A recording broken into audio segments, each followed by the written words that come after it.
Hi, I'm David Compton. We're out on location today and coming to you from the American Truck Show Circuit event in Ventura, California. On today's show, we've got convoy footage of help on the way for the victims of Hurricane Michael. And a semi filled with drywall makes a difficult mess to clean up in Colorado. Hi, I'm Jessica Rose. It's all about pot and potholes this week, as new reports come out on marijuana's effect on driving and the state of California's roadways. We'll cover those stories plus our rig of the week on this edition of the Trucker News Channel.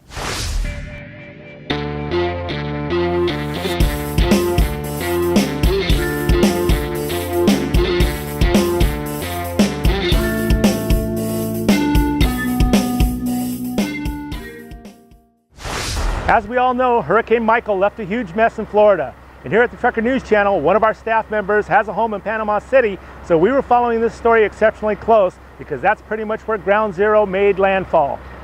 And with most natural disasters, access to the basic necessities of life afterward become a dire need. Also, there's a logistical challenge in getting goods into the hands of the needy, and that's just equally as difficult. Well, the Trucker News Channel wants to give a big shout out to the Publix grocery store chain. That's because Ralph Alspach, who was also on his way to assist friends in Florida himself, happened to pull over and shoot some footage of help on the way in the form of a police-escorted convoy of trucks from Publix.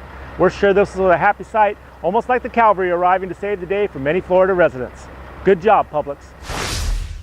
Some states that have legalized marijuana for recreational use have seen their rates of road crashes get a little, well, higher, according to research from the Insurance Institute for Highway Safety. Colorado, Nevada, Oregon, and Washington show crashes up by as much as 6% when compared to neighboring states where the drug is still illegal.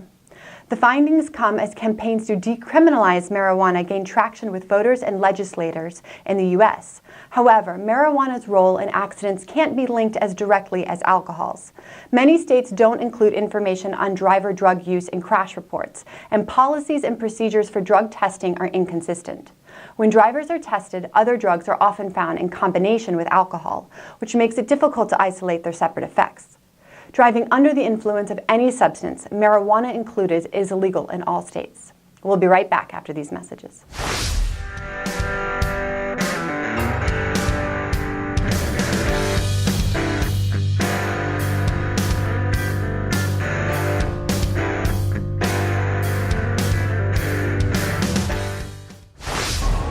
Anyone who's done construction or even small repairs around the house knows the drywall is, well, dry.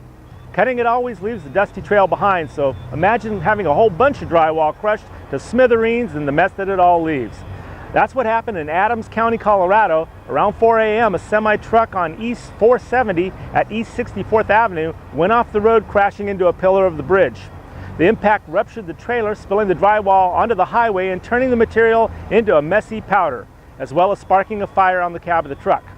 2 people were injured in the incident, and the bridge had to be inspected to make sure it was structurally sound before opening. Moving from pot to potholes, a new report from national transportation group TRIP has some bad news for drivers in California, where 3 major urban areas came up as best of the worst in road conditions. Among areas with a population of 500,000 or more, 71% of major roads in the San Francisco area are considered to be in poor condition. San Jose is just behind at 64%, and the LA area is third with 57%. Driving on bad urban roads costs motorists over $1,000 per year, the report said, because roads in disrepair increase consumer costs from maintenance, fuel consumption, tire wear, and accelerated vehicle depreciation. The report further finds that road conditions could get even worse as the rate of vehicle travel continues to increase and local and state governments find themselves unable to adequately fund road repairs. Stay safe out there. We'll be right back after this message.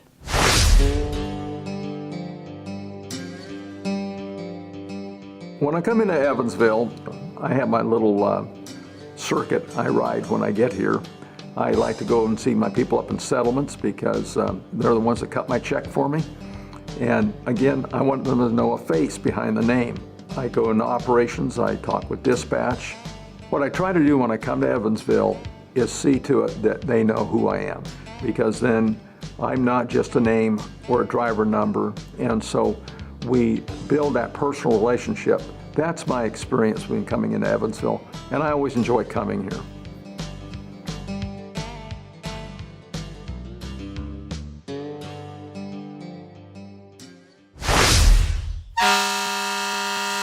This week's Rig of the Week is a 2008 Kenworth W900L, worked on for 22 months by owners James and Milana Williams, from a truck with over 613,000 miles on it.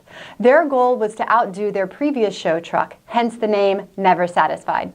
It made its debut at the 2017 Mid-America Trucking Show and was named the ATSC National Champion in its division for that year. The interior, installed by Davis Brothers Designs, features a 20-speaker sound system that makes this rig like a rolling boombox. But the party may be over soon for Never Satisfied, as there are plans to put her back into limited service in 2019. If you have a rig you'd like us to profile here on the show, send us a video to rigoftheweek@thetrucker.com. If you're watching us on YouTube, make sure to click the little red subscribe button below. You can also go to thetrucker.com to read the latest breaking news stories. That's all for this edition. On behalf of David Compton, myself, Jessica Rose, and all of us here at the Trucker News Channel, thanks for watching.